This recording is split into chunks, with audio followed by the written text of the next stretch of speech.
Time zone appropriate greeting to you and welcome back to the channel. Today we have the red half of Geeks Wargaming, a hobby positive channel full of 40k and now bolt action content. Welcome, Robin. Thank you very much. I nearly said Rich then. God, don't you dare, don't you dare. I'm the brains of the channel, he's the face. Well, welcome to a hobby spotlight where this interview series has been going on for a second season now, where I've reached out to people to talk about their life in the hobby and the content that they produce, aiming towards hobby positivity and having a positive influence towards the community. How did you get into the hobby of tabletop wargaming? It goes back ages. I'm nearly 40 now, and I got into the hobby when I was, I think I was about 10, and I'd gone on holiday with a friend who actually, if you've watched us right from the start, he used to be on the channel, Peter. And so we went and we stopped in sort of a caravan with his mum and dad, and as it does in the UK, it constantly rained. So we on one of the days we just sort of went down to the local town and went into a newsagent's, and we found a White Dwarf. So we both sort of bought a copy of it. Peter already knew about sit-down miniatures and stuff like that, because I think one of his neighbours had some or something like that. So he was really infused. Oh, you got to get this magazine, you'll love it. So and I did, and it was trying to think when it was. I think it was like 1991. Yeah, about 91. So yeah, I would have been about 10. And in the magazine it had a showcase of, I think it was either Jez Goodwin or Andy Chambers or somebody like that, and it was like a 2-page spread of the miniatures that had painted, and it was like just a really eclectic selection of miniatures. So there was some Eldar in there was some Chaos, some Space Marines, some Orcs, everything really that they had at the time. And there was one miniature in there that really sort of grasped my attention, and it was the Imperial Assassin. And it was the one, I don't know if you can remember the one, but it's the one that he's got like sort of a bit of a hood on. Well, not a hood, he's got like a skin type sort of hood on with a mask around his mouth, and then he's got like a little like bolt pistol but with like a needle type thing there. So I saw that and I thought, yes, I really like that. He had ninja shoes on as well, the two-toed plimsoll type things, and I just thought that was really, really cool. And back in those days, you couldn't just go online and buy the miniature you wanted. You had to drive to Games Workshop or get somebody to drive you to Games Workshop, which, where we lived at the time, the nearest Games Workshop was about 25 miles away. So it was talk to somebody's mom or dad very nicely and get them to deliver us to Games Workshop for a couple of hours.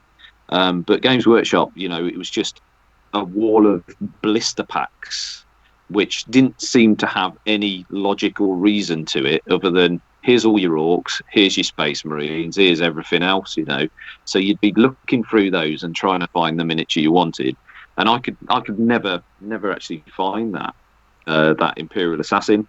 But what I did find was Orc war bosses.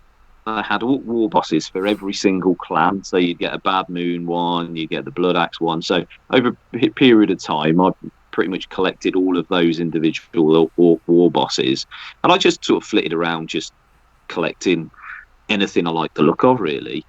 So I think the first unit I ever actually painted was Eldar Swooping Hawks. Completely randomly, that was just something I liked. at the time. But yeah, I just sort of collected individual models like that, and then that was it. You know what it's like. You start becoming a collector, and then as you get a bit older, you start realizing, oh, there's a game behind this. It's not just little figures.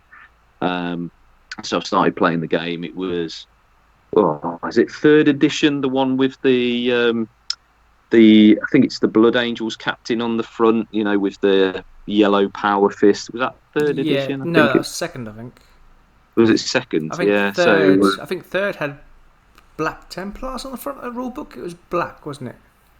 yeah, I think you're right. Yeah. So yeah, it must have been second edition actually. Yeah. So yeah, that's when I properly started playing it because I was at high school at that time then, and there was lads at high school that sort of played it. So and that's when the carpet hammer with your sea of grey miniatures. That's what really sort of dragged me into the hobby. So yeah. Yeah, because I think third edition. Well, the third edition Christmas box set. This was when I came in '98. I think it was. Yeah. Yeah, sounds about right. Yeah. I think that was about the time when I dropped out of the hobby because I'd finished school the year before. I was at college and I was trying to be cool, you know. So you kind of put the little toys to a side, don't you? I don't think it's got as much of a stigma now to it, has it? So I think if you're a 16-year-old lad and play miniatures, then you can still attract females. Apparently, it is possible.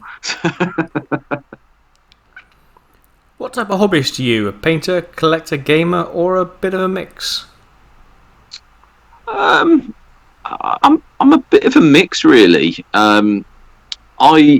I enjoy the game. The game what sort of keeps me doing it. If there wasn't a game attached, I wouldn't be spending all the hours painting up everything. I really like sort of converting stuff and making it my own, so I do that. But as I said, the only reason I do that is because I want to get it on the game table. I want to be able to show it off, really. So yeah, I think I'm probably a mixture of all of them. If I'm honest with you, I don't massively enjoy painting as such. I enjoy the result of the painting, but it takes me quite a bit to actually get motivated to actually paint anything, especially if you've got a unit or something. I have to really sort of drag myself to the chair to sort of sit down and paint. And you always get to that stage when you're painting where you've got all your base colours on, you've got some washes down, and your miniature looks absolutely terrible at that point. And you just think, oh, I've made an absolute mess of this. But then the next stage is where it starts looking brilliant, when you start layering. So I always try and push myself through that phase where it's, your washes and your base coats. Because if I was just to leave it at that point, I'd never pick it up again. So yeah, but I get quite a lot of satisfaction after sort of completing the paint job and then killing Richard with it, really. So. What game systems do you play? Are you purely 40k or, well, obviously you're now playing Bolt Action on the channel, but is there more in the background? Yeah. I'm actually a big Blood Bowl player. That was going back to when I was a kid. I had I think it was second edition of Blood Bowl, which had the polystyrene board with the skull. It was a great board, that was. They don't do anything like that anymore, but that was a really cool board. I don't know where it went because I didn't bin it, but my mum and dad probably did. But yeah, I really loved Blood Bowl, and the good thing with Blood Bowl was you'd get like a little plastic, I don't know if you remember those plastic containers, and they had like the whole team in there, all the positional players and everything like that. So you could just literally go and say to your mum, right, get me that for Christmas or whatever, and then 20 quid later you've got an entire Blood Bowl team. So that was quite accessible. And again, I used to play Blood Bowl quite a lot with Pete. Richard, I've never actually managed to get into Blood Bowl. I think it gets a bit too ragey with it. So, it is. If you've played Blood Bowl, and there'll be plenty of your listeners out there that have, it is equally the best and worst game at the same time. because the amount of times when you just need to roll a 2+ and you've got a re-roll. So 40k, they got the idea from Blood Bowl about re-rolls. So I'm all over re-rolls, but I know never re-roll a 1 because it's always going to be a 1. Yep. So I never do. But the difference with with 40k and Blood Bowl is 40k you roll 40 dice, don't you? Yeah. So if you get a few 1s in there, you don't care. Whereas in Blood Bowl you roll 1 dice. And if that 1 dice becomes a 1 again, you're getting quite ragey. So yeah, I really like Blood Bowl. I'm trying to get into Necromunda as well. Again, that was one of the games which I sort of really captured my imagination as a kid with that 3D terrain, the cardboard stuff. You probably remember that. Yep. Yeah. But yeah, never really managed to sort of get into it back then. So when they re-released it, I thought, oh yeah, I'm gonna jump into that. So I've got myself a Bansar gang. There's a couple of friends that we've got that have painted up other gangs. So we'll start playing that a bit. But yeah, I like anything really. I'm quite into any sort of board games or anything like that. I go round to before lockdown. Used to go around to my brother-in-law's sort of most weekends because I've got a 12-year-old son and I've got a 12-year-old nephew as well. So we'd generally go around on a Sunday afternoon and we'd sit there and play some Dungeons and Dragons or something like that, So yeah, just sort of family-friendly games, really. So I'll literally play anything. I like things which are sort of strategic as well. So yeah, I like a bit of risk. Everyone likes a bit of risk, don't they? Well, the families that like to stay together don't play Risk, as they say. I think everyone's had one of those epic Risk games where you start at about 6 o'clock in the evening and 2 o'clock in the morning, you're still all playing and nobody wants to give up. You're fighting over, I don't know, is it Madagascar? Yeah. Madagascar's always like a key place, isn't it? So yeah, everyone's fighting over that. So yeah, I think very, very, very quickly on in our relationship between me and my wife, we banned Monopoly. So yeah, Monopoly is a toxic game. That is a toxic game. Another one is the Game of Life. Have you ever played that? No, I don't think I played that. Yeah, it's basically what your life is now. So you're married, you've got kids, you accumulate debt, and then you retire. How is that even a game? Yeah. I always wanted the Warhammer 40k Monopoly, though. I never managed to get a copy of that. Yeah. No, it's exactly the same game, though. Yeah. It's just a reskin, isn't it? Don't let it fool you. It's got Space Marines on it. Yeah. I think we're all like that, aren't they? They could literally sell us anything if they just put a picture of a Space Marine or 40k logo. We're just going to buy it, aren't we? Yeah. They know who their market is. I've actually got a work edition from a previous company I worked for. They commissioned Trivial Pursuit. So it's like it's there branded with their logo and all the cheeses are shaped in their company logo and stuff like that. And it's like, here it's free. I'm like, oh no. Yeah. I tell you what though, a 40k Trivial Pursuit, that'd be quite good, wouldn't it? I think it'd be really, really obnoxious with some of the questions though, wouldn't it? What's the millimeter of the bullet that goes in a bolt pistol or something like that? or like some daft questions which are like only heard of in like one audio drama, like who carved their name onto Mortarian's heart and stuff like that. And yeah, it's an easy one that is. That's Drago. Come on. Okay, you win. What advice would you give someone just starting out in the hobby, or maybe your younger self now you've been involved for a while? That's a tricky one. I'd say don't sort of tie yourself down to sort of I'm going to buy Space Marines or I'm going to buy Orcs or whatever. Just buy what you like the look of, but don't buy too much.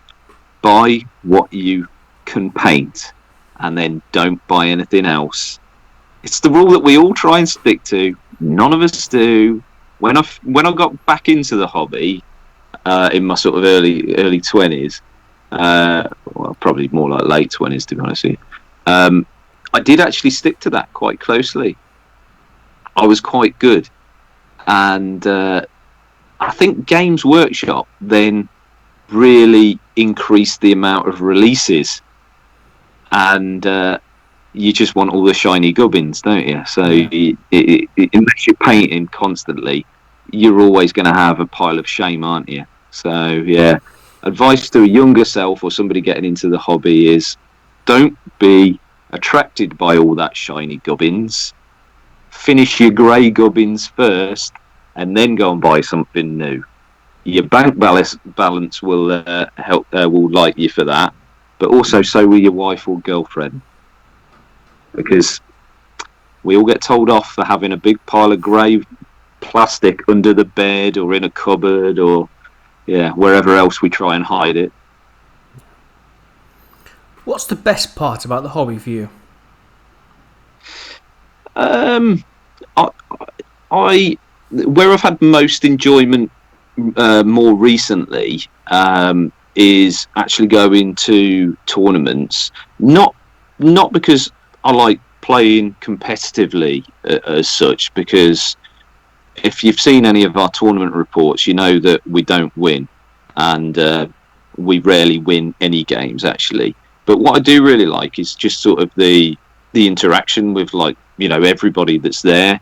I've made no end of friends from going to tournaments that, you know, I now, you know, we're WhatsApping. They'll, you know, I'll play games with. We'll meet up at Warhammer World and stuff like that. And they're like really good buddies of mine now.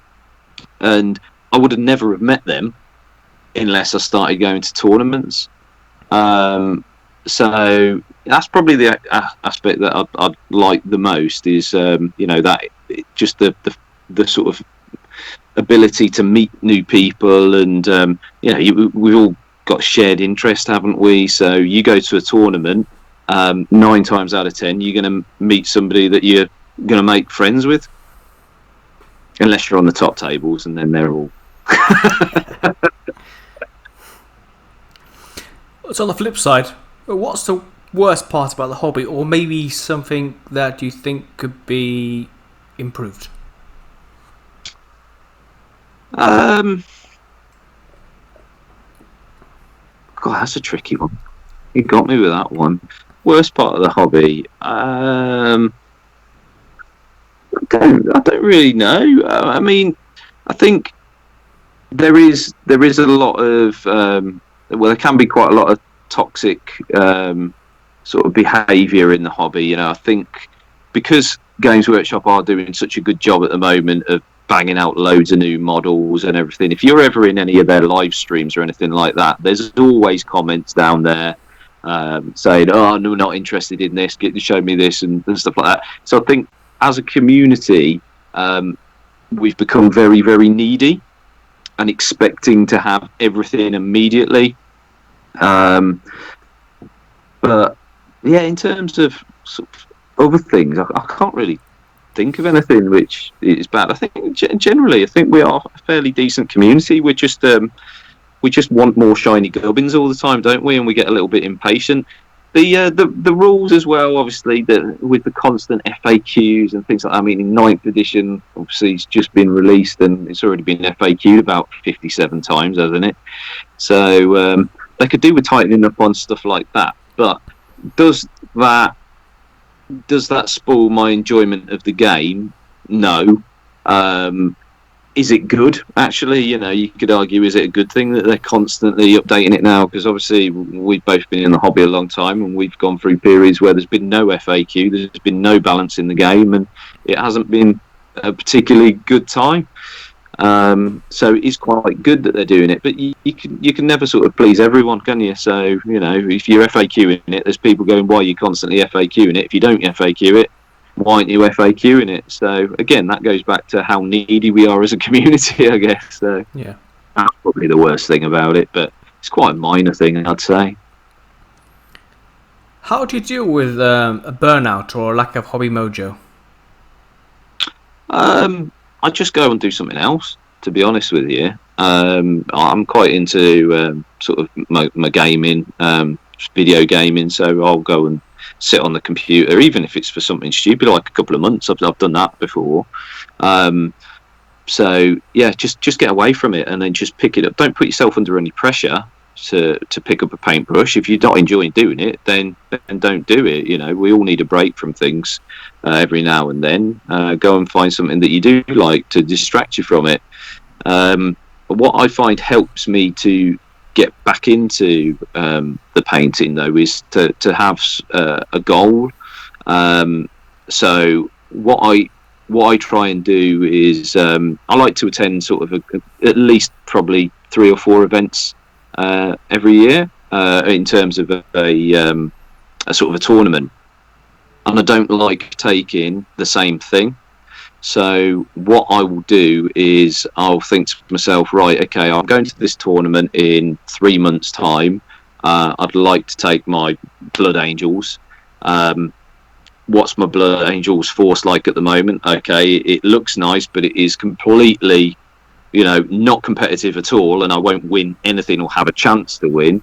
So what do I need to add to this to make it slightly more competitive? Oh, okay, so I might need to add this unit, this unit, and this unit, and that's a manageable amount to paint within that 3-month period, and that gives me the motivation to actually think, well, I can paint a tank and two units of tactical marines or whatever in 3 months, and if I don't, then I'm not going to take them to the tournament. So that spurs me on to make sure that I do sit down and paint, but make it a realistic target. I know that there's quite a lot of people out there that they'll go to a tournament and a week before the tournament, the army that they were going to take is completely not painted.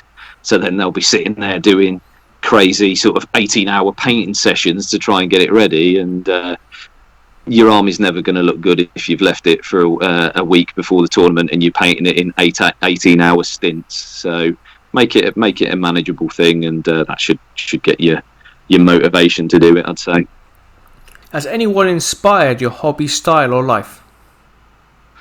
Hobby style, not really. I mean, there's people out there that I do when I'm not doing stuff for sort of YouTube myself. I'm constantly watching YouTube videos, and I really enjoy watching just other people painting, whether it's a unit that I've got, an army that I've got, or a model that I've got, or anything like that. I'll just sort of watch any painting tutorial and try and sort of pick up from that. So I'd say just anyone in general that's painting anything. I get inspiration from anybody that I feel that can help me in some way. So I mean, when Darren Latham was allowed to have his YouTube channel, he was great. I knew of him before. Obviously, he's a big figure in Games Workshop, and when he launched his channel, his stuff was really, really, really good. And also, what I found with his stuff was it was achievable. Whereas some of the other painting tutorials that I watch, you're watching somebody that's painting a gold demon standard, and you try and replicate it. And I'd say I'm an okay painter. I'm probably slightly above average, but I'm not golden demon, and I don't think I'll ever get there. Whereas with Darren Latham, how he was doing his tutorials, I found that I could actually replicate those quite closely, and I feel by watching his tutorials I did actually get better as a painter.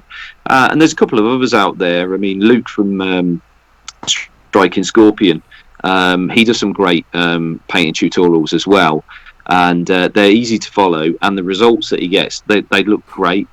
So Striking Scorpion, if I'm honest with you, is probably it's probably his fault that we've got a YouTube channel, and Lawrence, because we used to sort of watch Striking Scorpion and Tabletop Tactics, and you just think, well, their armies look nice, and they inspired us to set up our own YouTube channel, so that's what we did. If your budget was unlimited, but you could only buy one army, what would it be? Hmm. It'd have to involve a lot of Forge World, really, wouldn't it? Because Yeah. that's what we all want. I'd maybe go.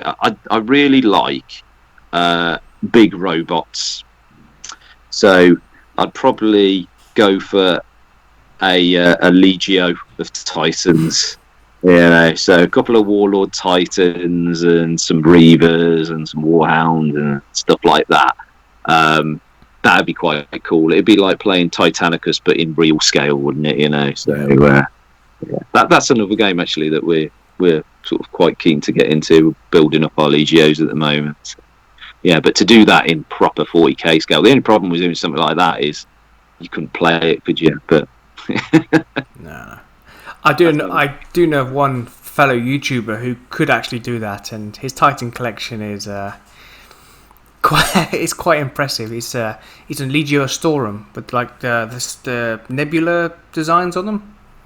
okay, Yeah, so a big shout out to Old Average Brick Gaming Nick. There, his Titans are amazing. Like, we've got a friend. He's known as King Fluff. oh yes, You might have heard of him. But yeah, King Fluff. He's got a load of Titans as well. So I think before they released Adeptus Titanicus at one of the Horus Heresy weekenders up with that, they were trialing the rules of Adeptus Titanicus. So what they did is they asked people to bring their Reaver Titans, their Warlord Titans, and everything like that, and they actually played it in the lobby of the hotel. yeah, So I sort of stuck around and watched that. And but the area that they were playing it in was just crazy. It was like a sports hall, you know. yeah.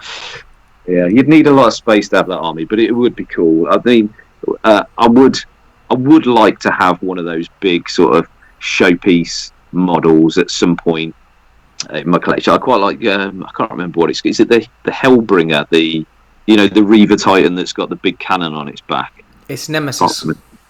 Nemesis, yeah, is that Yeah, one? I think that's the one. Yeah. Yeah, I quite like the look of that. So I think, I'm 40 next year, so I might sweet talk the wife, see what I can get. You know, I'll probably end up with it in Adeptus Titanicus scale. But, Yeah, of course. Depends how good I've been.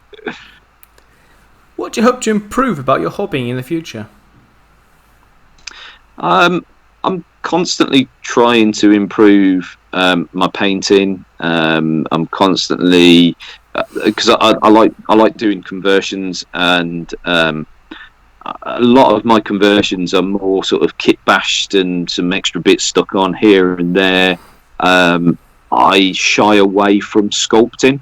I've never done it before. I wouldn't really know how to approach it, and I think that if you've put some green stuff on something to fill a hole and it ends up not looking great, then it spoils the whole conversion. So that's one of the areas that I'd really like to improve. You know, maybe how to sort of sculpt with some green stuff. My brother-in-law is actually a sort of a 3D sculptor. He works on Star Citizen, the computer game. So he's a very, very talented guy, and he's got like little busts and things like that around his office that he's just sculpted himself. Zombies with entrails out and stuff like that. So when I get to the point where I feel like I want to try and do some sculpting, I've got a guy I can go and speak to at least. So that's probably the area that I think I really want to improve in. But yeah, just sort of in general, I think we could all.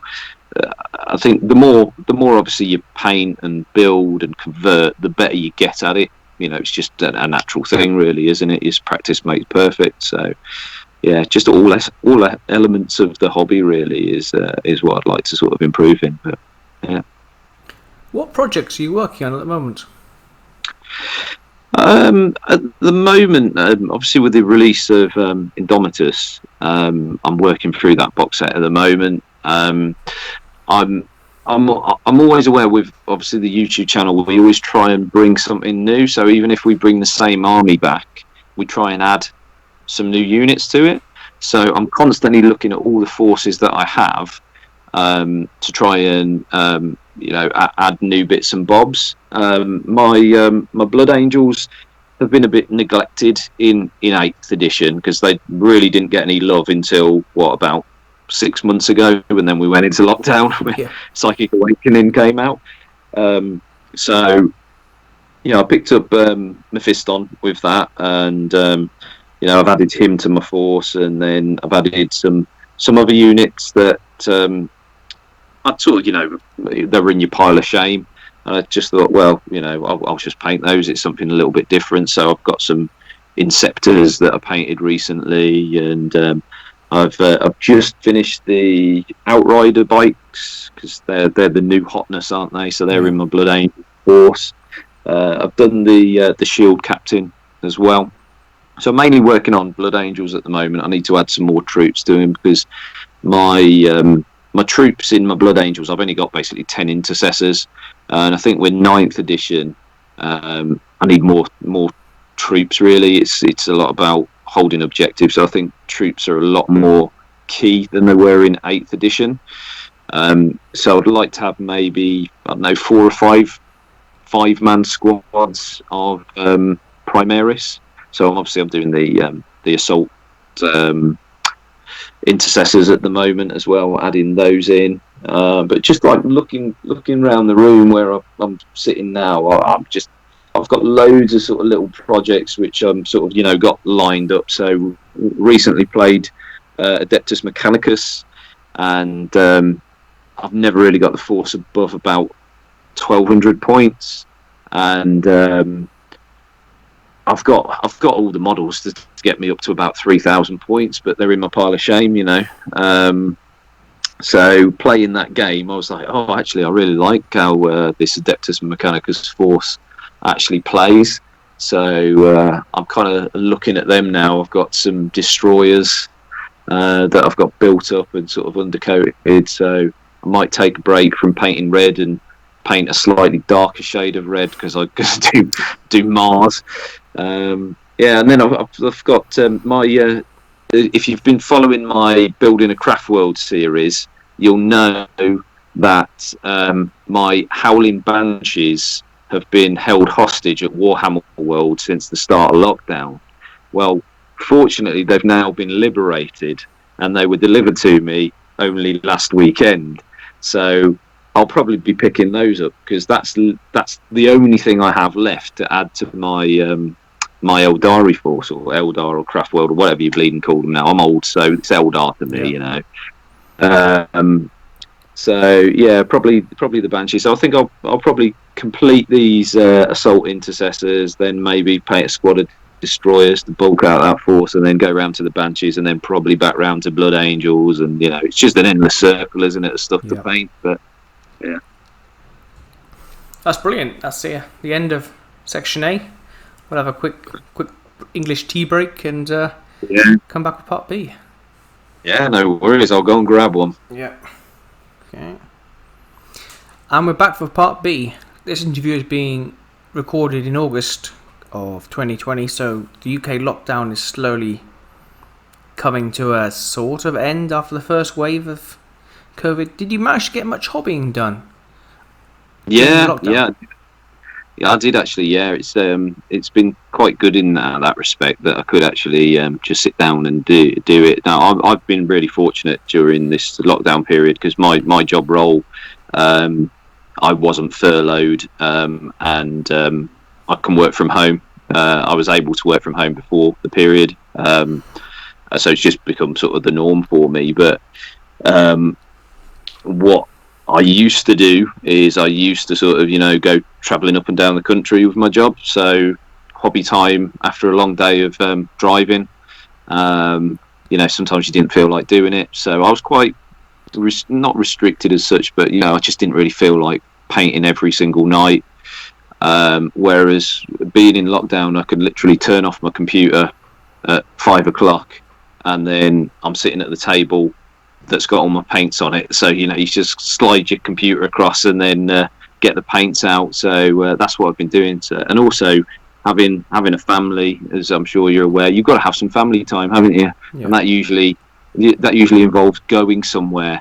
Whereas in the lockdown period, you're not allowed to go anywhere, so you've got an excuse just to sit and paint all day, and your wife can't moan at you for it. So that's been quite good. So yeah, I've painted I painted a lot actually. So trying to get some of the bolt action stuff that we've had sort of sitting around for quite a while, because we're in quite a fortunate position with bolt action. So we were an affiliate with Warlord Games, so they've definitely helped us out. We've also got the affiliate with Element Games as well, so you know we can get stuff from there as well. So we have sort of accumulated quite a bit in bolt action that we just haven't sort of painted yet. But over the lockdown period, I've managed to get my airbrush out and actually taught myself how to airbrush a little bit better. I was just using my airbrush to, you know, just base coat really, but now I've been doing camouflage on tanks, and I've been doing some colour modulation and stuff like that. And I think painting tanks, it's really quite good to do to learn those techniques. There's an awful lot of tutorials out there online, and also written tutorials with pictures and things like that are really good that I've followed. And I think by learning how to do that and using some different products, so some enamel products, some oil products and things like that, I've now started to transition that into my painting of miniatures as well. And in some cases it can actually help speed you up a little bit. So the way that you sort of panel line, obviously, you know, if you've got a Blood Angel Agrax Earth shade, pin wash it takes you forever. Whereas with some of the enamel products, I've got basically a brown that looks exactly the same as Agrax Earth shade. I can then paint it on quite roughly, and then I can go back in with some white spirit and just tidy it up. And I find that's quicker than trying to, you know, make sure I do it right first time. But yeah, so I've painted I think it's about 3 or 4 tanks for bolt action, because we've got the British Force coming along. So I know Richard's been busy during lockdown painting the British Airborne. I've painted the vehicles. So I've painted a Tetrarch tank. I've also painted an Easy 8 for the US, which is basically, if you've seen the movie, it's what Fury is.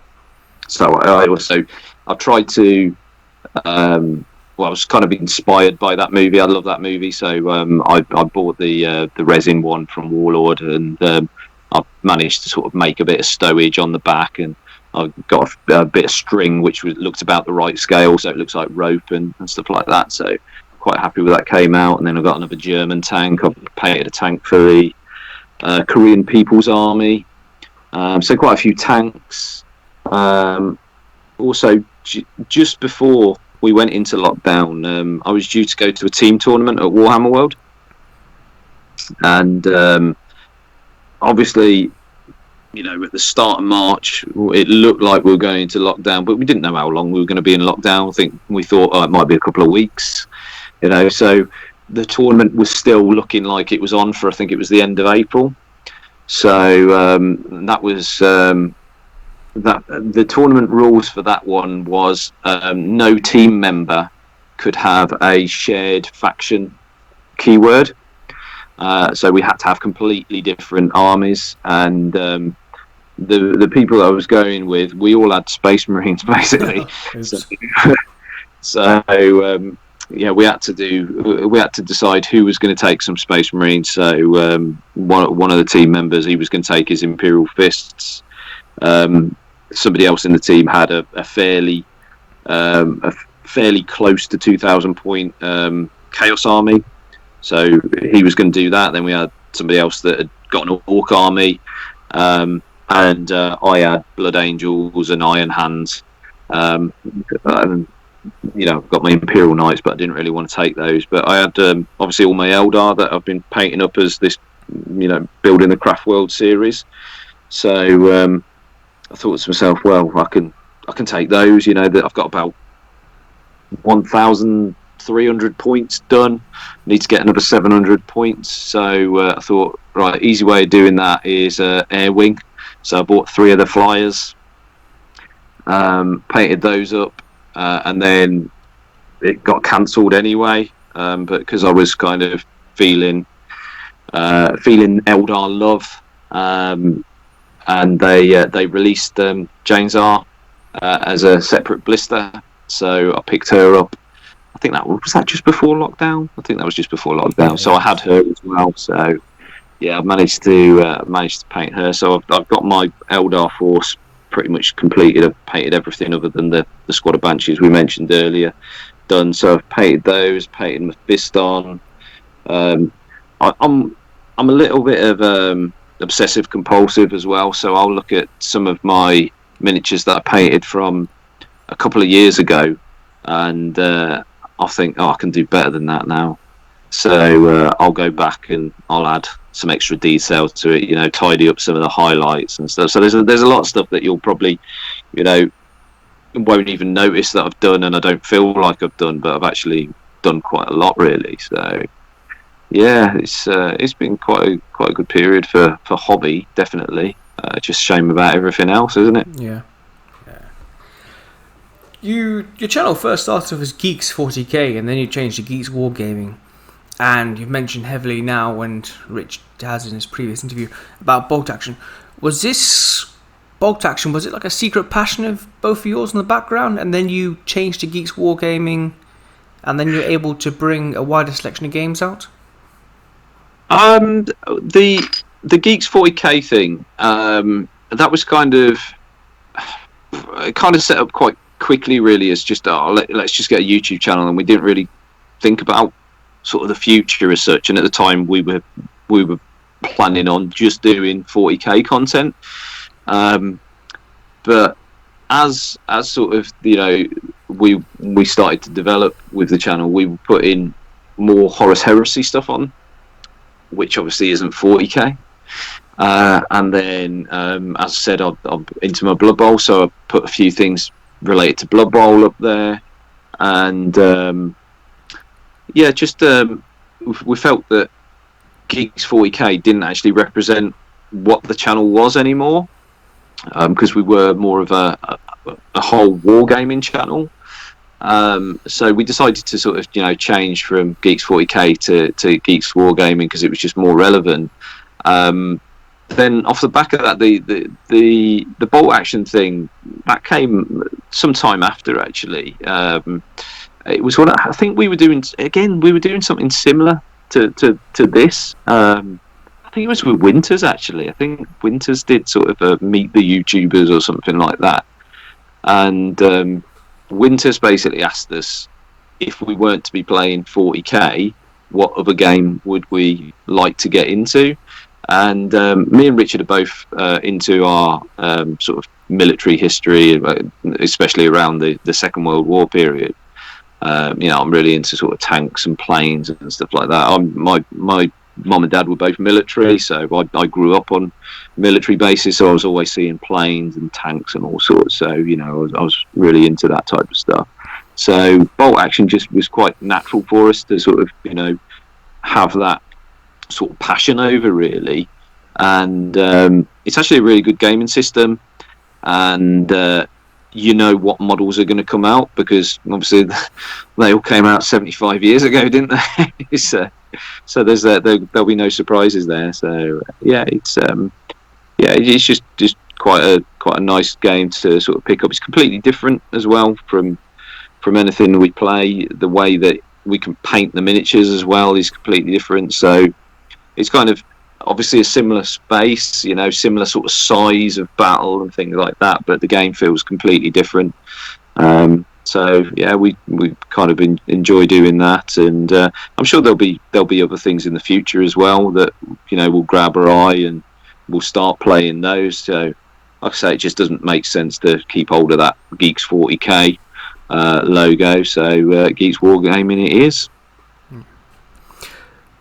Is there an entry point into bolt action if some people like myself are slightly bolt action curious? Are there decent starter boxes, like a 40k box where there's two forces against each other? And yeah, that's exactly how we got into it. So as I said, we were on like that chat with Winters, and at the time we were sponsored by War Games, and Martin McNeil from War Games. He basically said to one of his suppliers, from Warlord. I've got these two guys which quite, are bolt action curious. What can you do? So it was a guy called Charlie, and you've probably seen Charlie because he's been on Beasts of War or on Tabletop, whatever it's called now. So he got in contact with us and said, "Oh, here, you want to get into this? I'm going to send you the Band of Brothers box set." And that's basically a starter set. So it's got everything you need in there for second edition of bolt action. It's got the rule book, and it's got two sort of small armies, and it's got a bit of scenery in there as well. So you got Germans and half track, and then you've got US Airborne. And so our very first bolt action video is just what we got in that box set. Also, it's quite easy to sort of make tables for bolt action as well, because it is for us, because we've been doing this so long, and you just need sort of a few hills, a few trees and stuff like that, and they work in 40k, they work in bolt action. So if you've got any sort of terrain like that, you can easily cross that over. You just need sort of a green mat and some trees, and you're ready to go, really. Get the Band of Brothers box set. Also, Warlord Games on their website, they do some really good bundles as well. So if there's any sort of particular force that you want, just go and look, and I want German early war or something like that, and they'll have a set. And what they do is they'll actually bundle it, so they'll say it will include this unit, this unit, this unit, and they'll put the points next to it. So they generally bundle them for 1,000 points, which is about your sort of normal size battle, or at least enough to get you going. And unlike Games Workshop, when they do their bundles, they do give you a discount, believe it or believe it not. So you can actually save money by doing a bit of a bundle. But yeah, start a set, get Band of Brothers, and then as you want to expand into other armies or just expand the army you've got, just look at some of the bundles that Warlord do, and that will definitely sort you out. Producing battle reports across different systems, you put yourself out there to face criticism and trolling when you make mistakes or you don't catch them. How do you handle the criticism and the comments which come about from this? I mean, it is hard. I mean, I'm quite resilient to stuff like that. Anyway, I've got my job, I guess, is reasonably high pressure, and so I have to sort of deal with things on a regular basis, which are quite challenging. And I think that sort of helped me to have a bit of a thick skin when it comes down to sort of the types of comments that we get. I mean, it does affect you, though. We're trying to sort of put out content for people to enjoy. We're not doing this for money at all. I think some people think that I must be getting paid lots of money to do this from some of the comments that you get. And if only they knew, you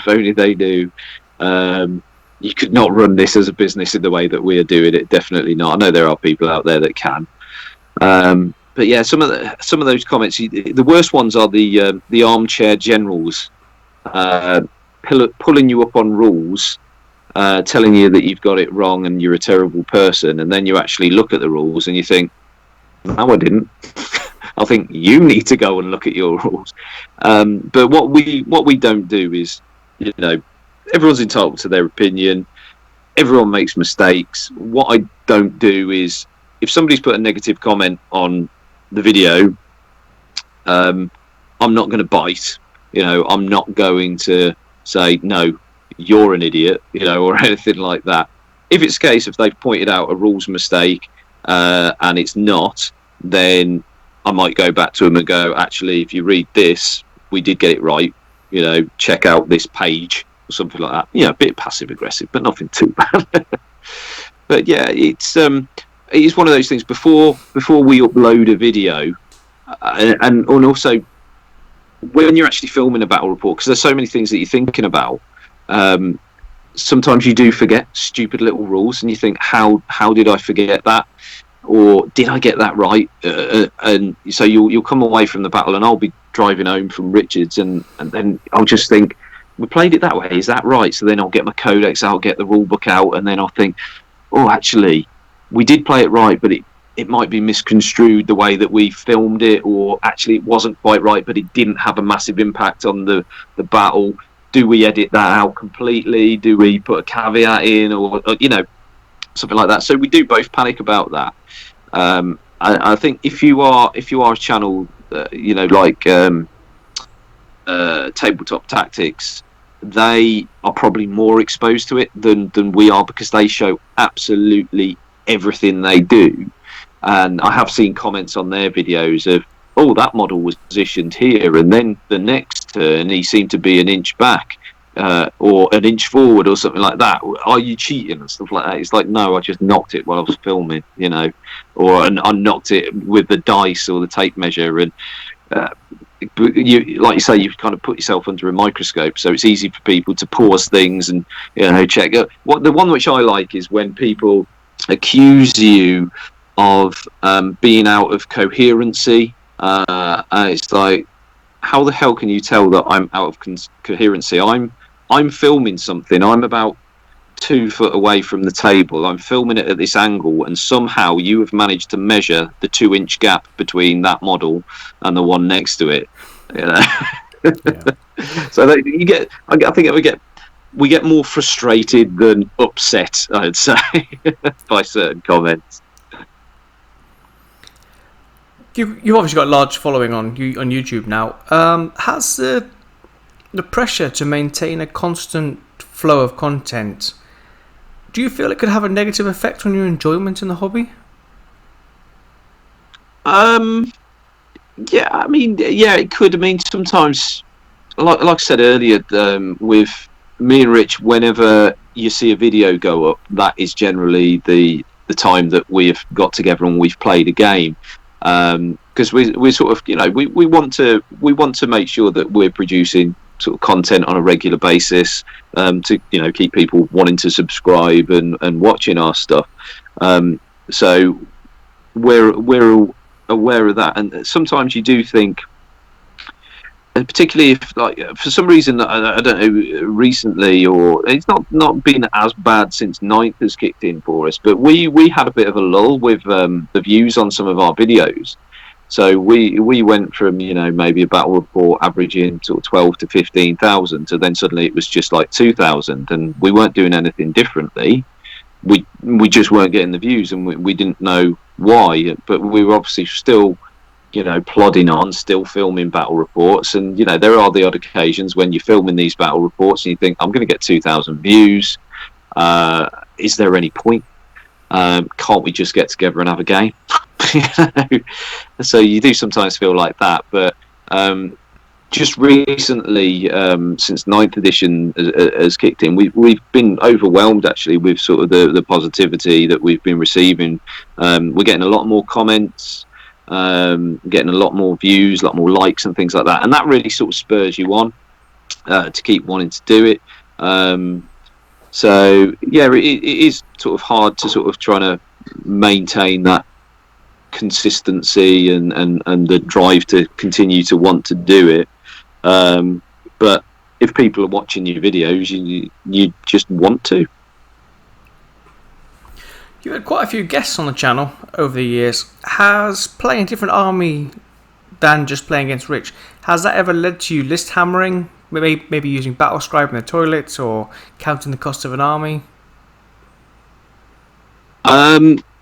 List hammering in terms of sort of trying to get the competitive edge, you mean, over your opponent? No, what I mean is, like, say for example you've played against a Necron army and then you've gone away and thought, well, maybe I could have used that army but built it differently, or what I mean is, like, say for example you've played against someone that has got an army that you've not regularly play against. Has that ever led to you thinking about starting that army? Right, okay.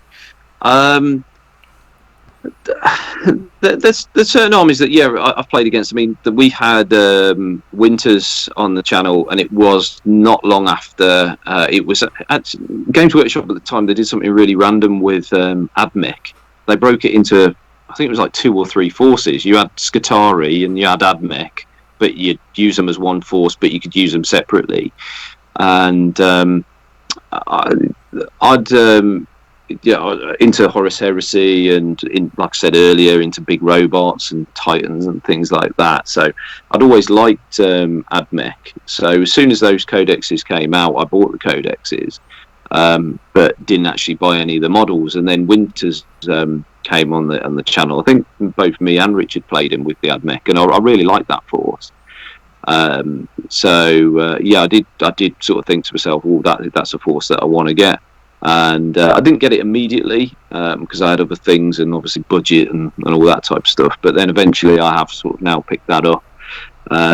So like that, there's armies that I've faced that I think there is no way in God's earth that I'd ever want to buy that army. There's two that come to mind, and for sort of different reasons. One of them is Gene Stealer Cult. I can't stand Gene Stealer Cult.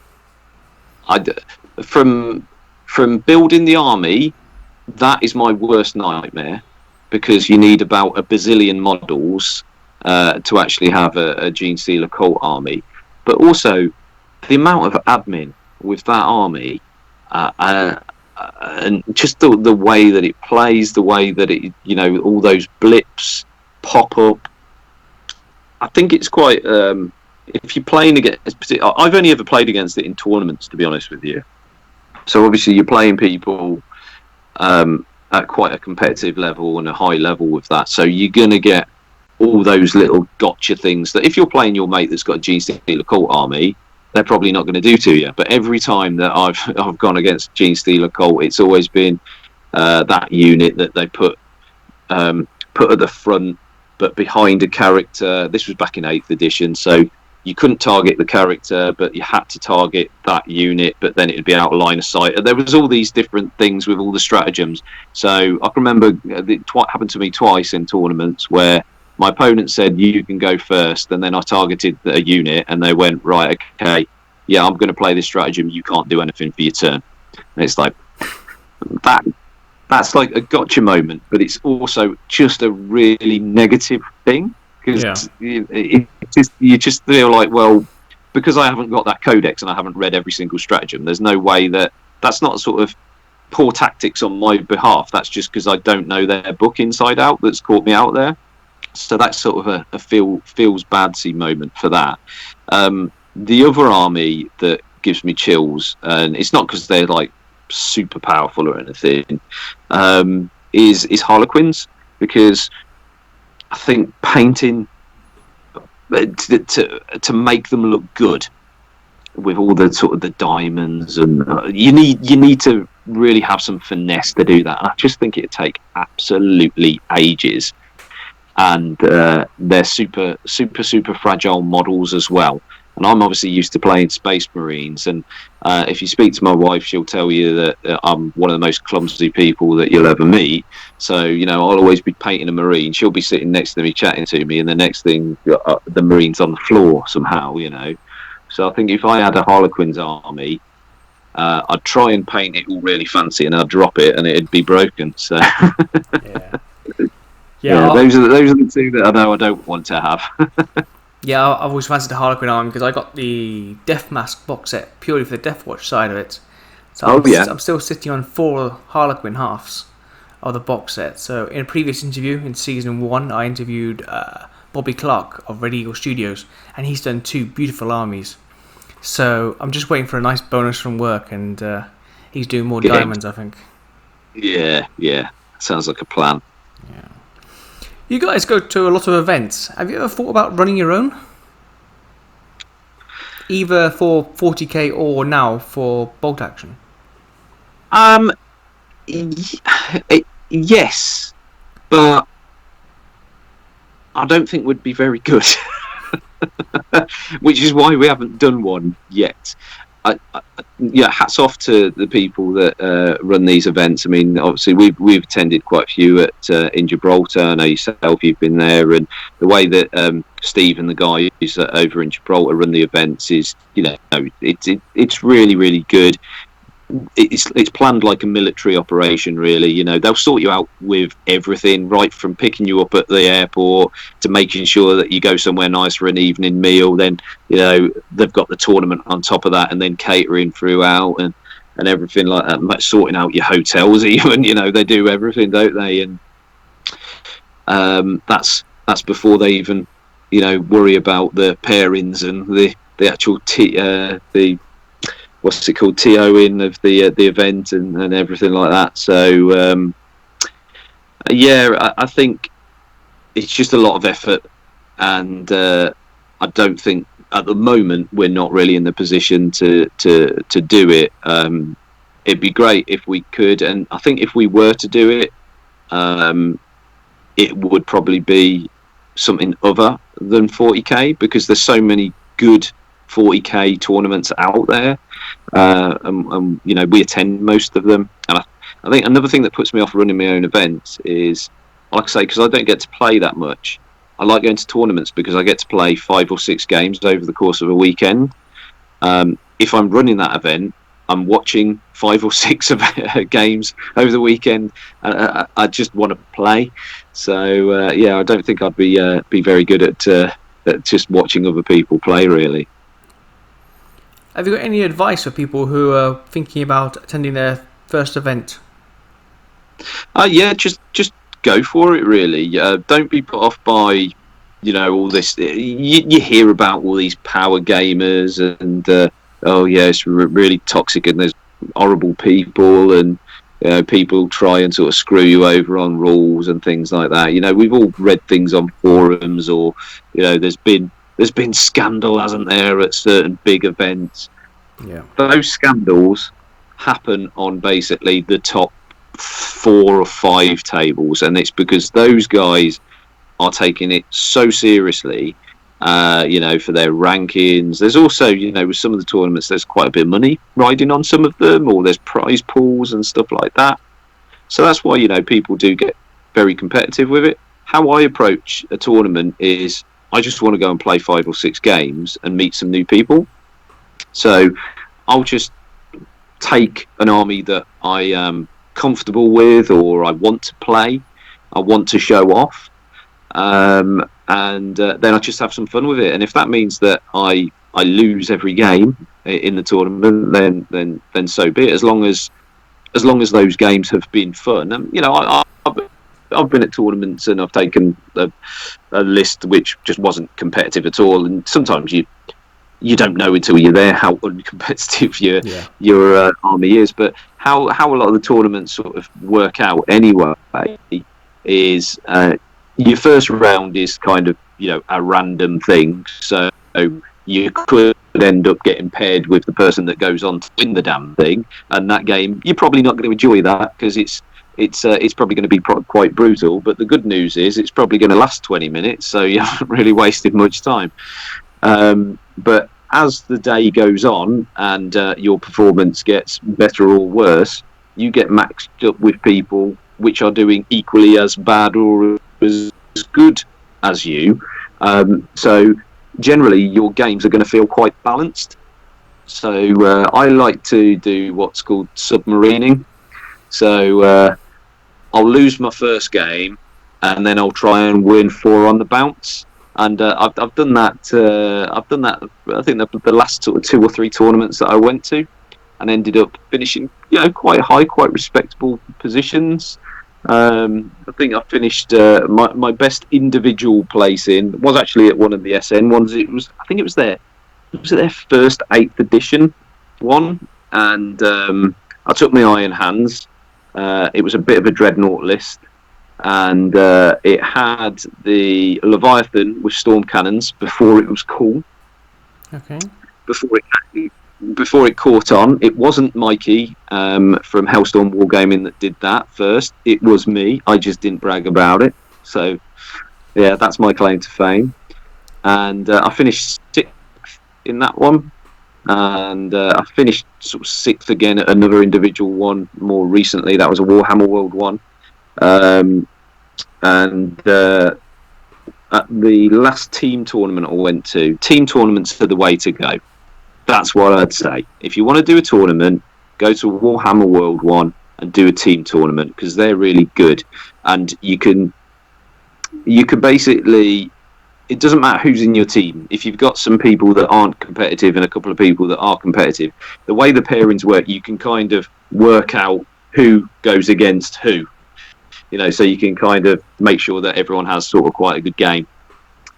But in the last team tournament I went to, we finished 4th, and we missed out on 3rd by I think it was 1 or 2 points. Oof. So we're a bit gutted about that, because we would have got one of those. I think it was like a Space Marine hand holding a chainsword that you would have won. So that's what I really wanted. And also the team that I was in, Richard wasn't in it, so I would have been able to brag to him that I've got one of the Warhammer World Tournament trophies. Yeah. So that was my main motivation for doing well in that tournament, but it was not to be. But yeah, I'd say if you are thinking about going to a tournament, yeah, just go for it. Don't worry about being competitive. Just worry about going there, having some fun, playing some Warhammer that we all love for a whole weekend, having a few beers with some guys that you meet there, and you'll have a great time.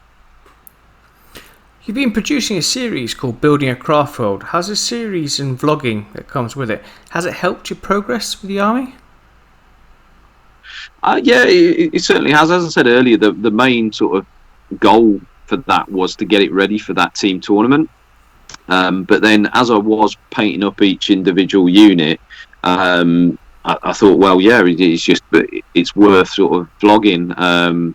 So I think Richard was probably the first one on the channel to do anything like that. So he had his Road to Calf, and that went down really well. And those videos, although they don't get like massive views, they tend to get quite a lot of interaction. So we get a lot of comments on those types of videos, more than some of our battle reports even. So there was obviously, there's people that are interested in those types of videos. So whenever we got sort of a new project on, then we kind of thought, well, we'll show this army being developed from the get-go. And it's also good to, when you are building up an army like that, I've not played Eldar since I was about 12, 13 years old. So I've played against them, but I had no idea really in how to sort of build the force and what units to add. So I started off with obviously, your core units. So you need a Farseer in there. You need some Guardians and for your troops. I got a couple of I think it was the Waking the Dead box sets, which came with the what are called, the Wraith Guard. Yes, Wraith Guard.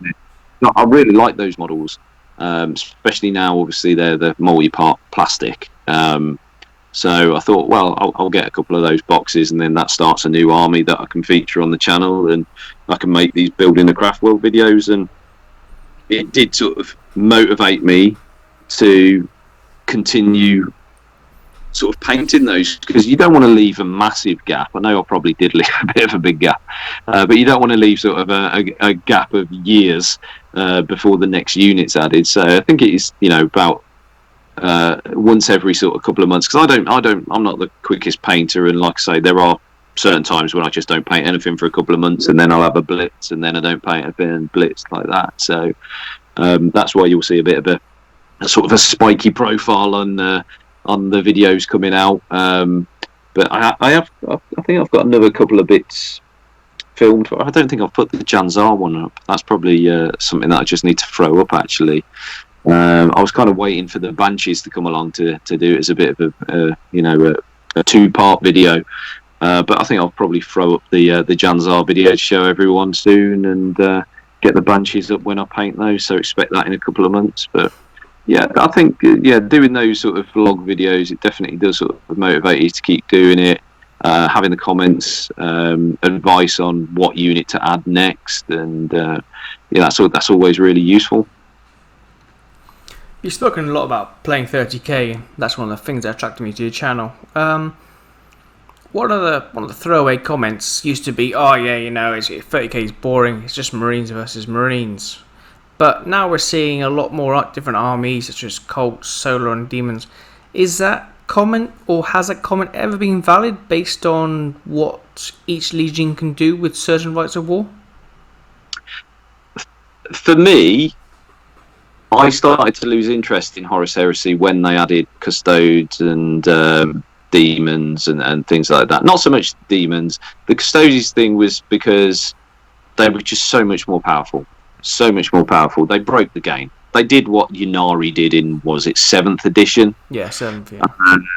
So that they just sort of made it not very fun. I think if you've obviously played 30k, but anyone out there that sort of thinks, oh, it's boring, Marines on Marines, you know, with the rights of war that you can build, how you can build the forces is completely different to 40k. You can really theme your army around a certain style of force that you want. So a lot of it is linked into the books as well. So I sort of see Horus Heresy as Warhammer historical wargaming, because you're generally building a force that you've read about in a book or from some campaign or something like that, or something that sort of ties in with the fluff. So obviously my Iron Hands is what I started with my Horus. Well, it is my Horus Heresy army. It's completely neglected at the moment, but hopefully I'll get back into that. But I knew from the books that obviously dreadnoughts was a big thing, and armor and tanks and things like that. So I just wanted to add lots of Forge World tanks to it. So that's what I started to do. And there's rights of war that you can just take completely tanks if you want. You know, you can have an army of predators if that's what you want. It might not be very good, but you know, you can do it. If you want to take just dreadnoughts, then that's fine. If you want to take a mobile force which all comes down in dreadnought in drop pods, then you can do that. So it's not just power armor versus power armor. It's completely different force compositions than what you would see in 40k fighting against each other. And I'd say that's probably the thing that is most interesting about the Horus Heresy game. I haven't played it in a couple of years, I am ashamed to say, but I do still sort of, I watch the 30k channel because I think he's the only guy that's still doing it, really, isn't he? Yeah, bless him. Yeah, he does some good content. I think that the rule set that they've got at the moment needs a bit of love, but obviously with Alan Blythe passing a few years ago, I think he just lost all momentum, which is a real shame. But hopefully, if Forge World pick it back up, because it seems to me with Forge World at the moment, just going off a slight tangent, it seems that a lot of the stuff that they were doing as a specialist thing, it seems that Games Workshop is now clawing back into some plastic kits, particularly around things like Blood Bowl. So with the second edition of Blood Bowl, which they are just about to release, there's models in the box set that the star players, which were a Forge World resin piece, that have now been replaced with a Games Workshop plastic piece. And I think we're probably going to see more and more of that. We've already seen it with some of the Horus Heresy box sets, haven't we? With the plastic Mark III Marines and plastic Mark IV Marines. So I think Forge World needs to sort of carve its path out again of what it's actually there to do. And maybe that is just to purely focus on Horus Heresy as a game, because that's what made them explode, really, isn't it? Yeah. When Horus Heresy became popular, because when I sort of got back into the hobby, Horus Heresy was a thing. Was it called Armorcast or something? I think it was called Armorcast, wasn't it? Yeah. And then it became Forge World, and then Forge World, they just started doing all the big stuff, didn't they? So your big tanks, so like Bane Blades and all that type of stuff. So that they were doing that. And then obviously Horus Heresy became a thing, and they started producing Marines, and became like grown up it was 40k for grown-ups, wasn't it? Really? Yeah. Was, Minus the Facebook group, of course, that's called that name, which is another story.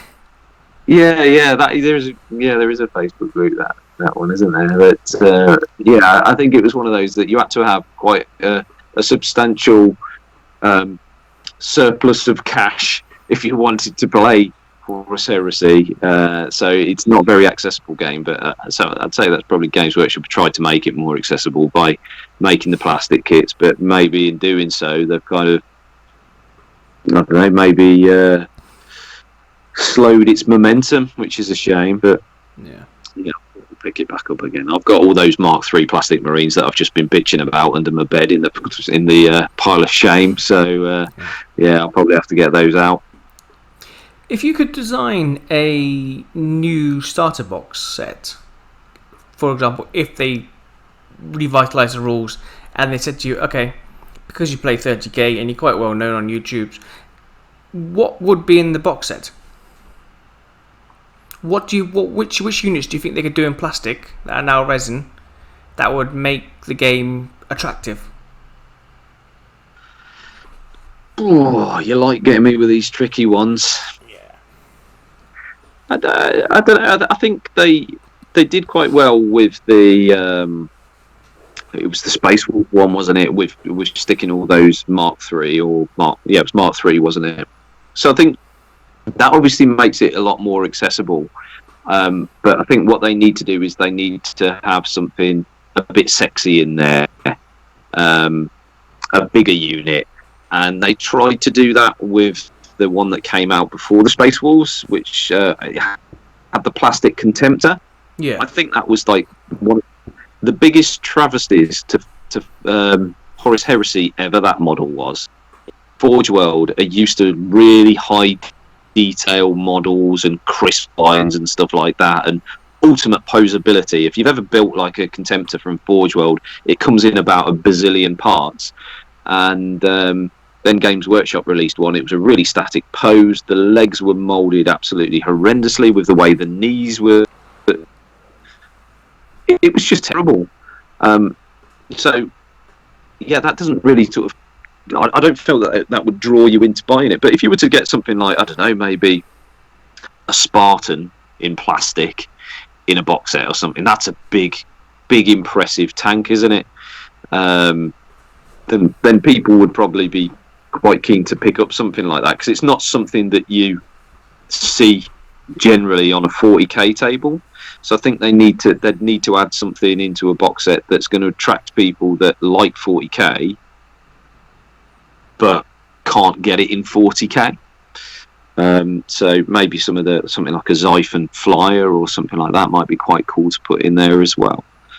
So yeah, I think you need your core units, some maybe some Mark III, and maybe have a mix of the marks. Maybe have some Mark II, 3, and 4 in there, and then get some sexy bigger units, Spartan, Xiphon, something like that. Okay. Final question. This is one I've been asking everyone. Does pineapple belong on pizza? Hell no. If you have pineapple on a pizza, you need to take a long, hard look at yourself in the mirror. You need to shake your head and say, what have I done with my life? Okay, it's no Christmas card for you, Robin.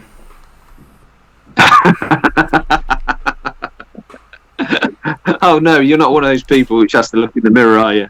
Oh yes. So Robin, a big thank you from thanks. So a big thank you from us for taking part in this community spotlight. Thanks for having me. Okay. And also a big thank you to you for listening to this slightly longer than normal interview with myself and Robin from Geeks Wargaming.